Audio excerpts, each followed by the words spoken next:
Hello, everyone. Welcome back to my channel. My name is Yelena. I'm CEO of Life Through Balance, and I am so grateful to have an amazing guest on my podcast. And I have to say, my first guest, so I'm very honored to have William McLeod here with us. He is a dear friend of mine.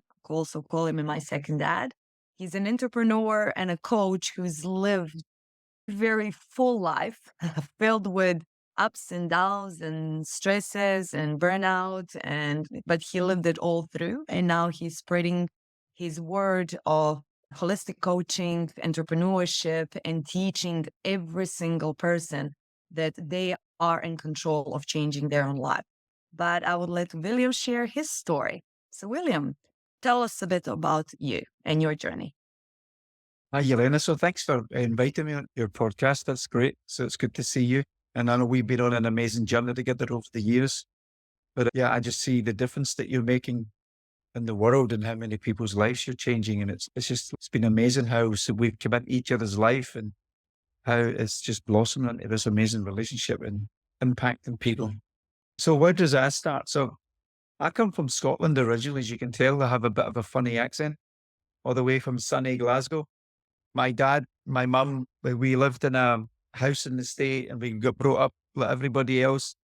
And there was something in me where I always wanted to travel, wanted to get out of where I came from. So I'm the only one in my family that actually had decided to leave. So I ended up coming to New Zealand. So I moved to New Zealand in 1994. And I was a flooring specialist. So I was taught to work hard, get a job, and then get a trade. So I became a carpet installer. So I've done that in Scotland. And when I came to New Zealand, I built a business there. And I was like, but I was quite stressed because it was very physical on my body. Every day, my body was taking the impact, my knees, my back. And I was really like, overwhelmed with the amount of physical impact on my body. And I was gaining lots of weight. I was coming home at night stressed. I was drinking a few beers and then I was eating pizza. Then before you know it, I was really in this place in my life where I was just gaining weight, more stress. I was making money, but I was just never had a lot of time with the family because I was always working.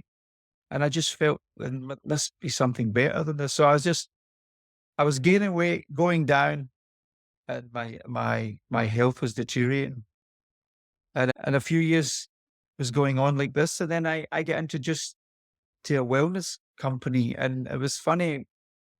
I've never really been health conscious.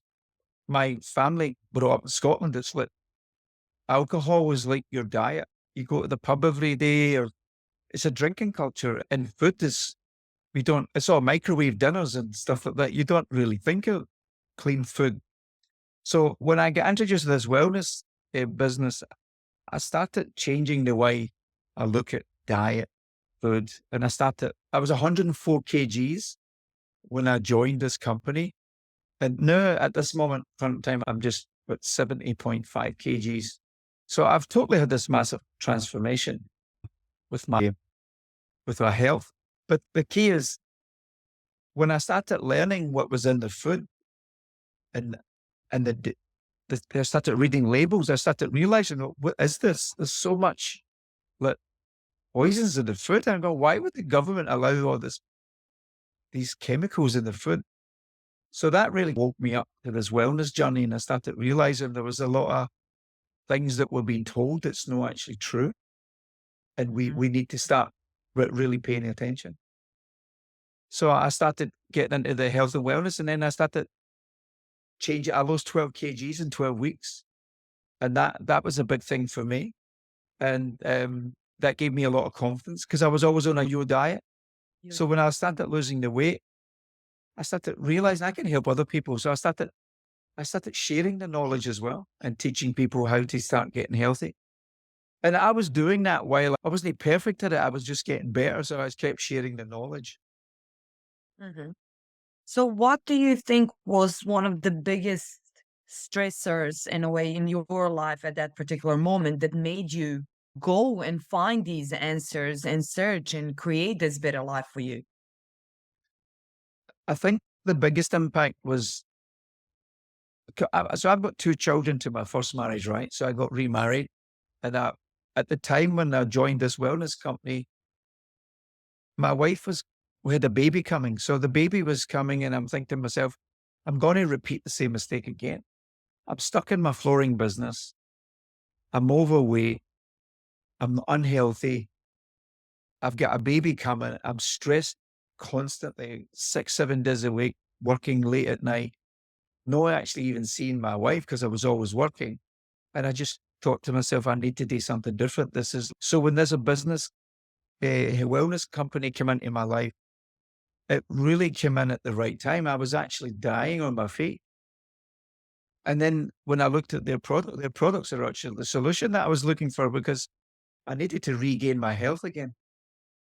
So they have a amazing range of products, a science company. So it was all tried and tested. So the products, weight loss products, different things like that. And I started to take, and I done the 12-week program and I lost 12 quick kgs. But then I started regaining my health.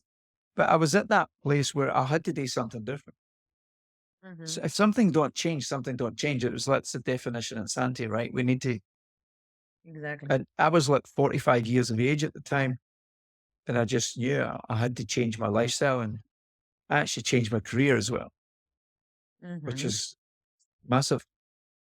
Massive. It is coming from the trade and doing really a lots of manual and physical work. And as you say, long hours, stress to your body, which majority men's are in that industry. And then you see a lot of injuries. You see a lot of people after 45 and 50 not being able to not just work, but generally have a normal life because of the amount of pressure and hard that they've been putting on their body, but as you also said, inside of their body and not being health conscious and not understanding that if we don't feed ourselves with the proper nutrition, that's actually putting more stress on it in general. So I would love to explore that topic. And if you can give a bit of an insight in cellular nutrition and how that either can in a way make or break us on the stress levels.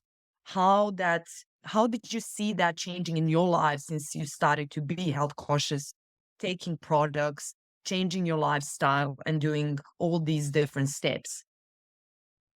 I think when I started learning about insulin was one of the first things I started learning because obviously I wanted to lose weight, and insulin is a fat storage hormone. So when we eat these high glycemic foods, the blood sugars goes up, our pancreas releases insulin, the blood sugar comes back down. But insulin's a fat storage hormone. But I wasn't really aware of what I'm eating. So I started learning about insulin, hormones, the cortisol, different things, and how they play a role in the body. So our body's got this fight and flight mode. So if we don't give it the right things, it stresses out and then everything goes out of balance. So once we start, I think one of the most important things we can do is keep our blood sugars stable because that, when your blood sugars are up, everything goes out. But we don't get taught what we're eating. We don't get taught what's low and high glycemic. They just seem to give us medication and drugs. And there's this real lack of education, but a push for a toxic solution where we have to start learning about. Imagine teaching health at school and nutrition and prevention. And I think the world would be a different place. But for some reason, it seems to be there's a big business going on when it comes to health, and sickness is very profitable. And Mhm. when I started learning about health, I started seeing things a little bit different from what I've been told. And then I started questioning things. So I think if everybody would become their own doctor and start looking at health and being more curious. But the thing is, most people are too busy working at a job, like a rat on a wheel, Yes. working to pay the bills. The time you come home, don't have much time, you rest. The next day, you go back to work. But who slows down and researches? It's no, we don't have time. But when I, from my flooring business and then I transitioned to the wellness, I created a residual based income where I was getting paid money coming in, whether I worked or not, because I'd already done the work. But that gave me more time in my hands to do more research. So I had more time, and then I started going deeper into health solutions and but all sorts of different subjects to do with health. And that that woke me up. And then I started sharing it with other people. And then I started waking up other people, and I've changed a lot of people's lives, but sharing resources and information. That is beautiful. I feel that a lot of the times when we talk about the stress and the burnout, a lot of my viewers and a lot of people I talk to, they subconsciously think about the outside stressors, things that stress us outside our work, our family, relationship, and everything, which is all valid and it's very much out there. But what we don't understand is that because of those stressors, we put the foods inside of us that will help us feel better in that specific moment. We drink, we eat processed food and everything because that spikes our dopamine, a pleasure hormone. What we don't understand is that subconsciously we're actually putting a lot of stressors on our organs. What do you think about that? I think what I remember when I was researching, so years ago, there used to be, but the cigarette industry, right? People, they demonized it. Eventually, they started locking them down. So what happened is when the cigarette industry was getting locked down, right? They had all these scientists that made you addicted to the cigarettes. The food industry started employing these scientists, and then that's when we started creating all these ultra processed foods. So when you look at an ultra processed food, it's usually something 5 ingredients or more. But when you read it, maybe 17 of the 20 ingredients could be particularly done in the lab. 3 might be normal ingredients. But what happens is your body doesn't know how to process.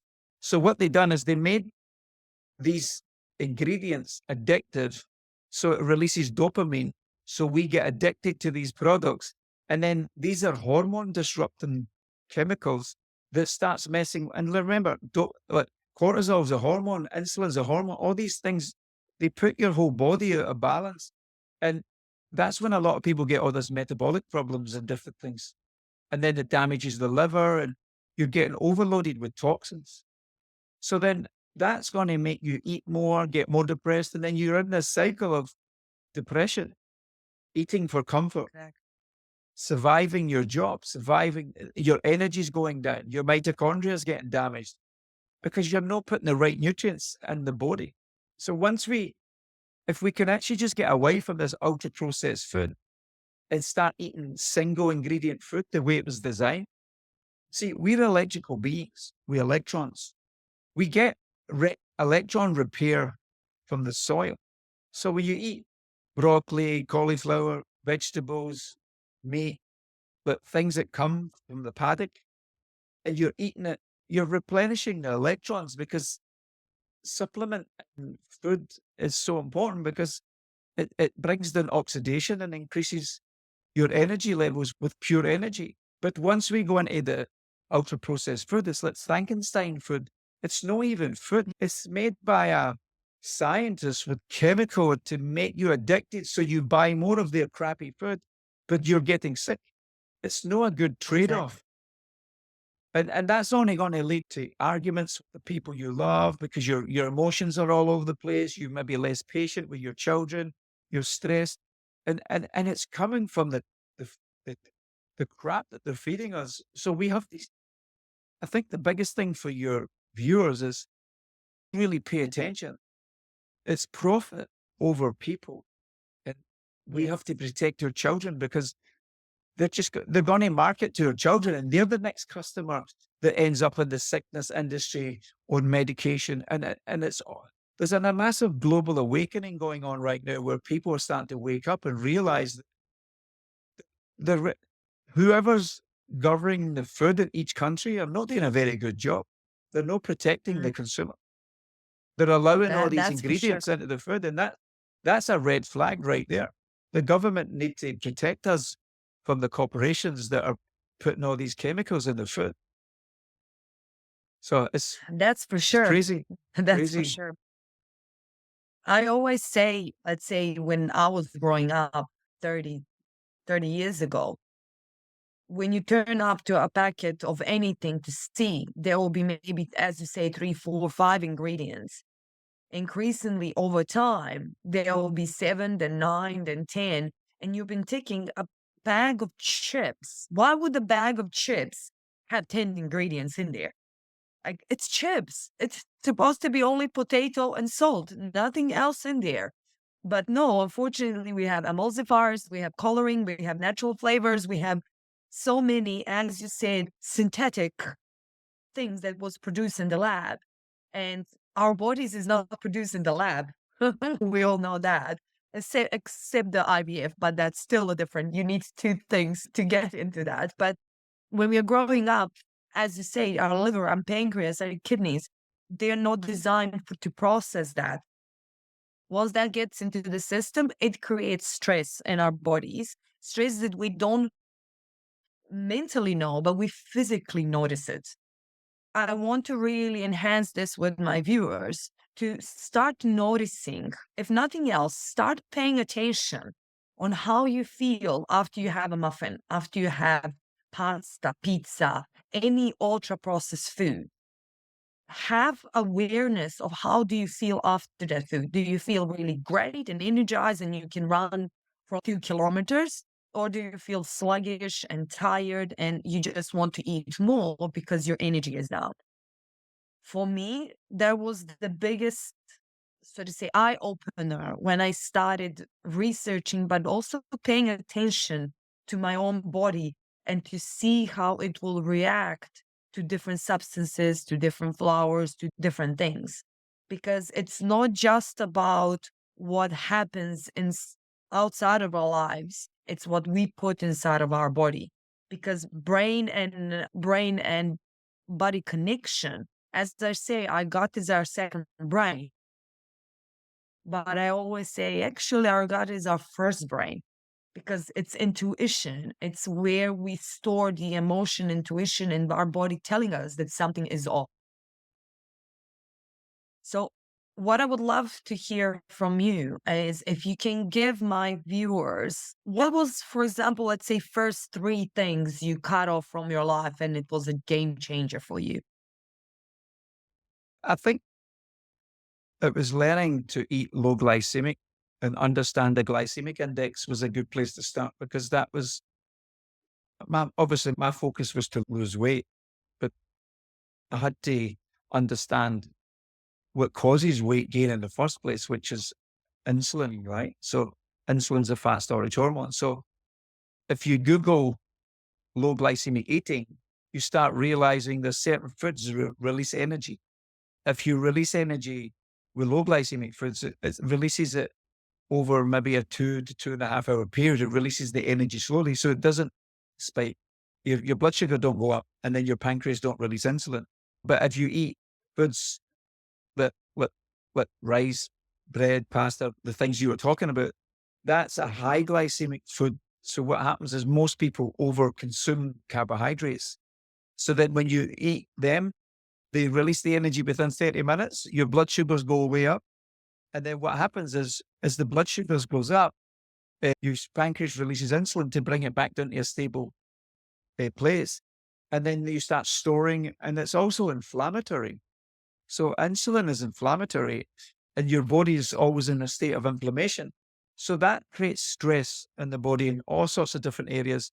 So just regulating blood sugars and low glycemic eating, that was one of the best things that I'd done because that started. So if I just stick to low glycemic food, I'll stop gaining weight, which is plus.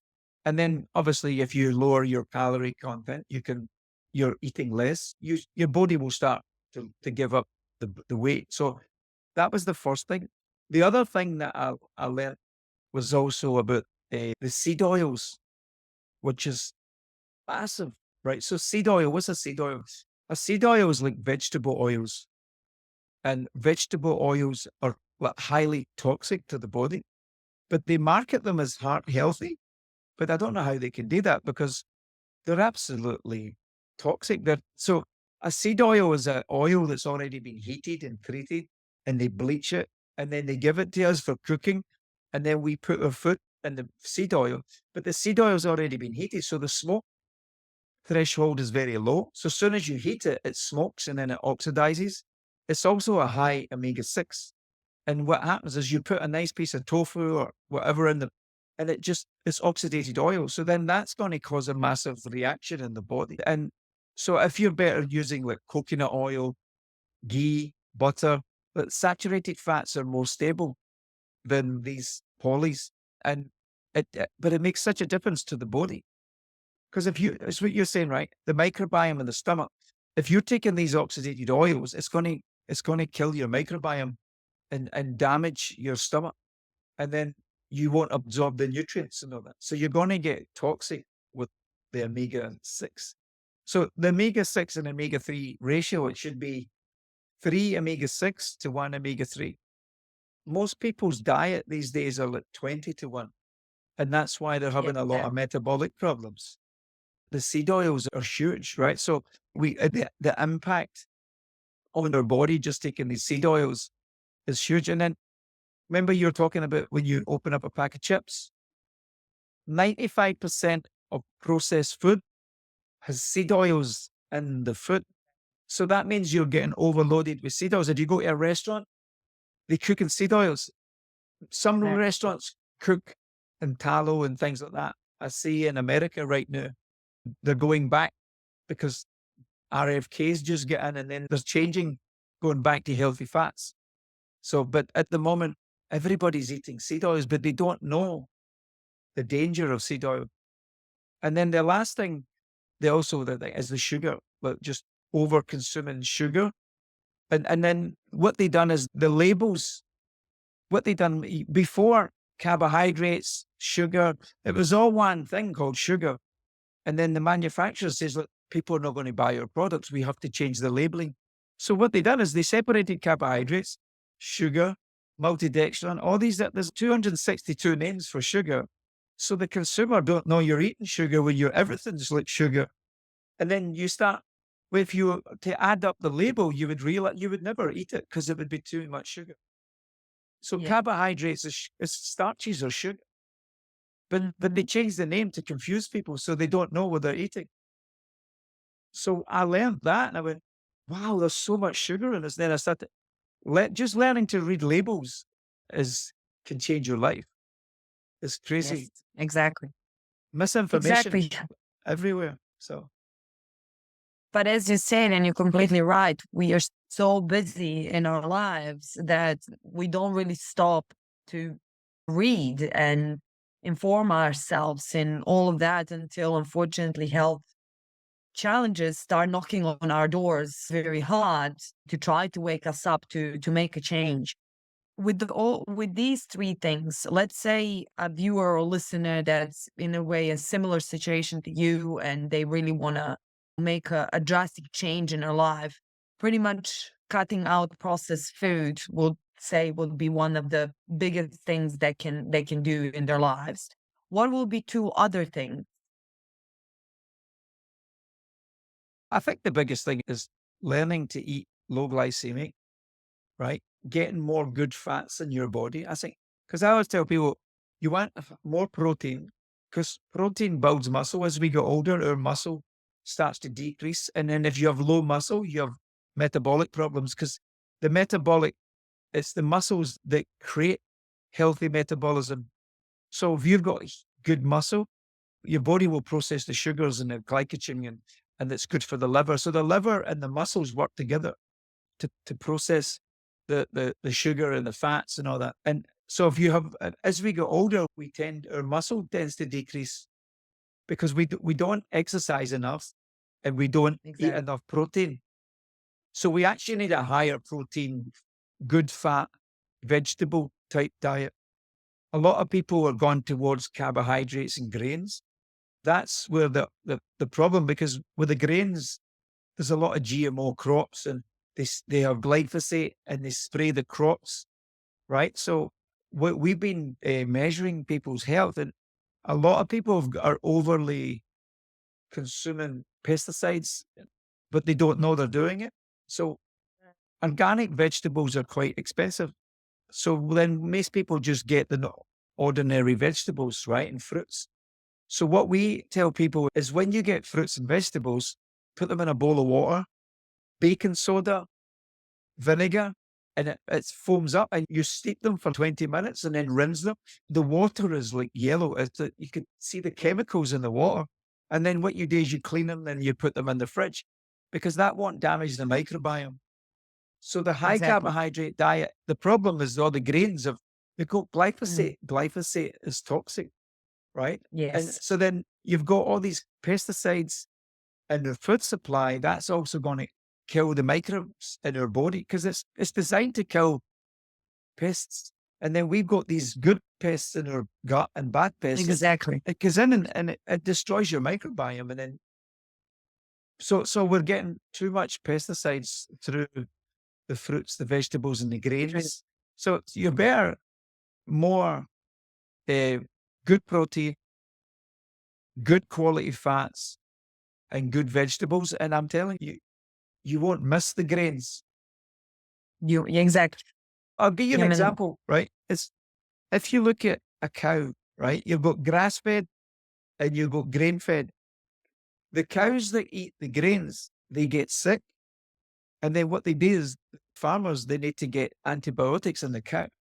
So the cow eats the antibiotics so it doesn't get fully sick. And then they take it to market.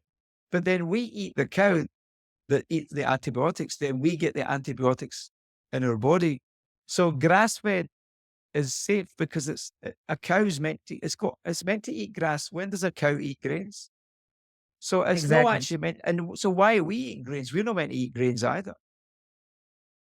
We were nomads. We used to wander the land. You would never stop and wait for for grains to grow. You would be wandering, and that we weren't meant to eat grains. That's something that came later in the evolution. In the So evolution. Yeah, true. yeah, That when we start understanding that, it's easier to understand with what is actually good for us. I always say to everybody who is listening and my clients, if you go to the supermarket, if you're shopping in the supermarket, just do a P. Where's your veggies? Where's your meat? Where's your all of these freshly products? And just avoid the aisles. Aisles, the ones yeah, that you have majority 90% of the products are the one who are actually highly processed, ultra with seed oils, with lots of different things. So if you want to start somewhere, avoid the aisles. That's the easiest way. But the best way to do is even stop shopping at the supermarket. Go to your local veggie shop. Buy your veggies from the local veggie shop, from a local butcher. Find the ones who are having their cows and everything got grass fed, their organic crops and everything. With a tight budget, I know how that can be difficult. If you can't buy organic, as William said, the best way, and I do it myself, baking soda and vinegar, leave them. I sometimes leave them even overnight to soak, and then I rest them. It depends on what, if it's the apples or pears or something that can stay for longer, depending on fruit and veggies you're putting in. But that's the best way to start somewhere and cook your meals. Cook your meals. It doesn't have to last for cooking for 2 hours. But buy appliances that can help you reduce that stress. Slow cooker, pressure cooker, anything like that, that you can put freshly veggies and meat and everything and cook for your family. Just by making these kind of changes, you will notice a lot of less stress on your organs, which is the most important thing. But I want to also enhance the importance of water and drinking water, but not just any type of water. We all know about tap water. We all know that there is a lot of chemicals, there is a lot of things we unfortunately have. So investing in a good filtration system, or having at least, you can buy in the supermarket a bottle where you can filter your water every day. But something that you taught me, and it's very important, is about the electrolytes, right? Can you share that with me?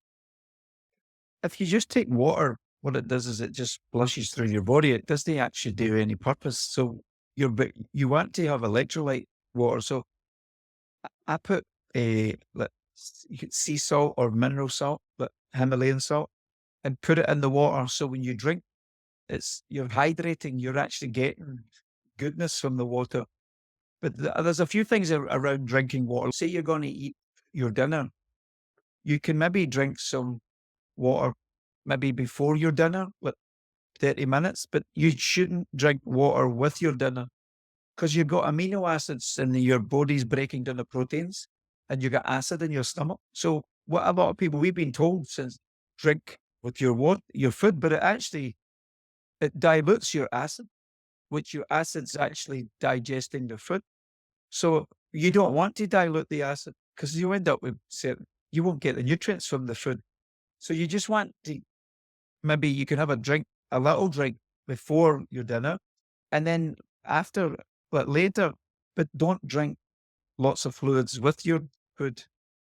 That's why some of them drink like red wine, which is good because red wine helps break down the proteins and stuff. That's why they used to have a little bit of red wine. But I'm not saying you should start drinking, but that was the purpose. It was red wine would help with the different meats and stuff. But it's the water. You don't want to dilute your acid when you're eating. You want the Exactly. acid to digest the food properly. Exactly. That's what I notice for a lot of my viewers and people who are listening and that I've been talking personally in my own life. The moment I stopped drinking my water during the meal, and as you said, we are all taught we always had something to drink during our meal, whether it's yogurt or water or juice or anything like that. We will have it throughout the meal, but then we're breaking amino acids. We're breaking the normal path of digesting the food. So the moment I stopped doing that, I noticed way less discomfort after a meal, let's say that, and being really mindful that during your meal time, there shouldn't be any distractions, TV, phones, or anything like that. Being connected and present in the moment that you're eating and having a family time, you're actually savoring the food and you're absorbing way more nutrients. Because the biggest thing that a lot of us don't know, and that's something that's become complete normal, is that we eat in front of our computers, we eat in front of our TVs, we eat with our, phones constantly next to us.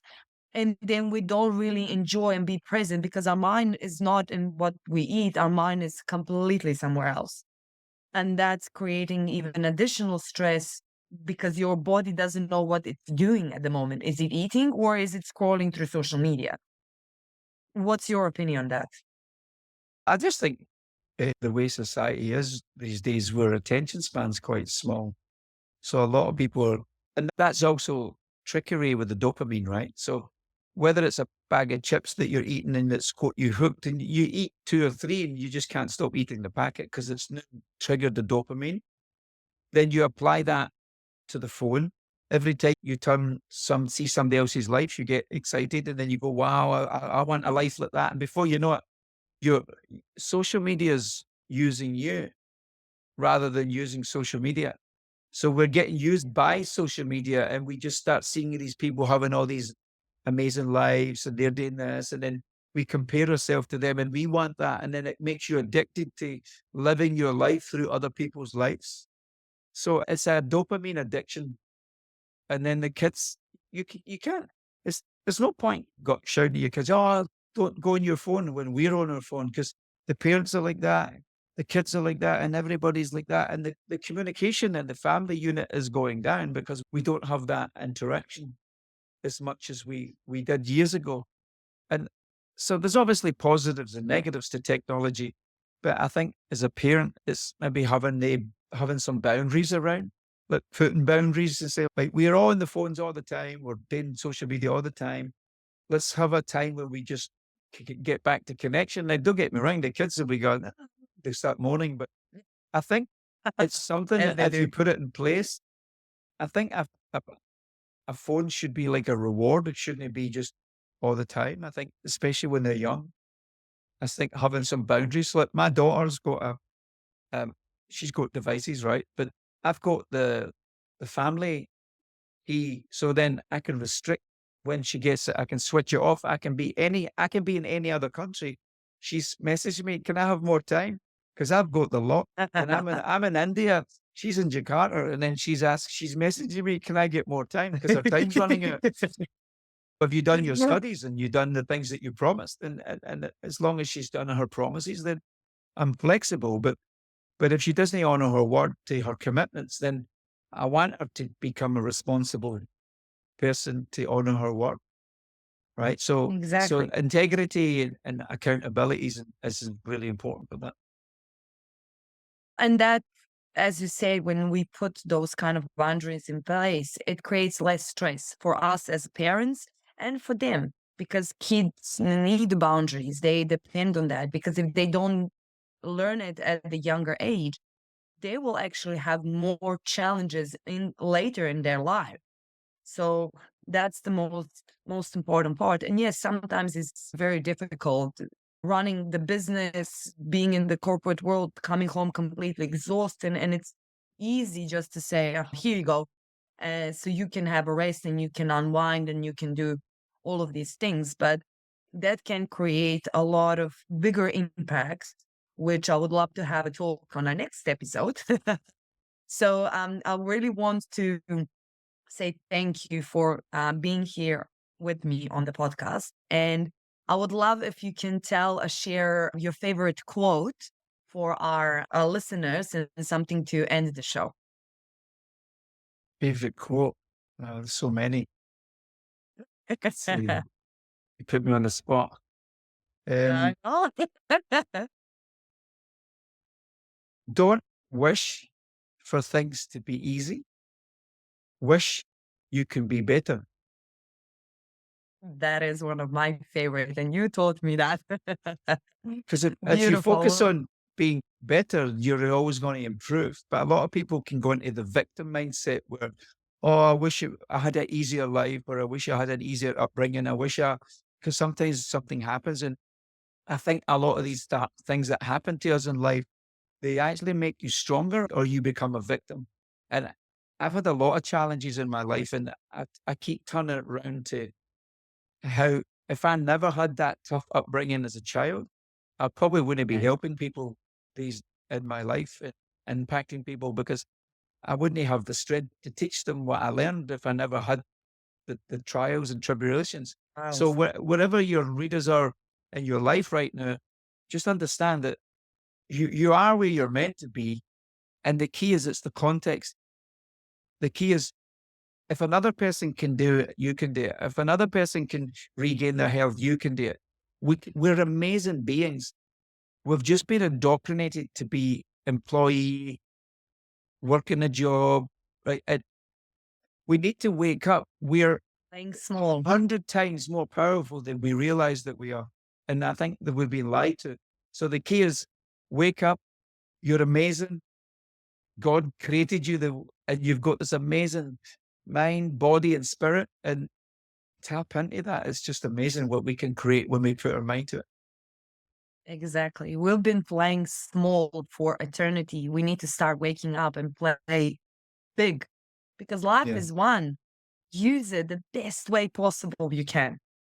And the biggest thing Um, is impact other people. But take your focus off yourself and start helping the people around you.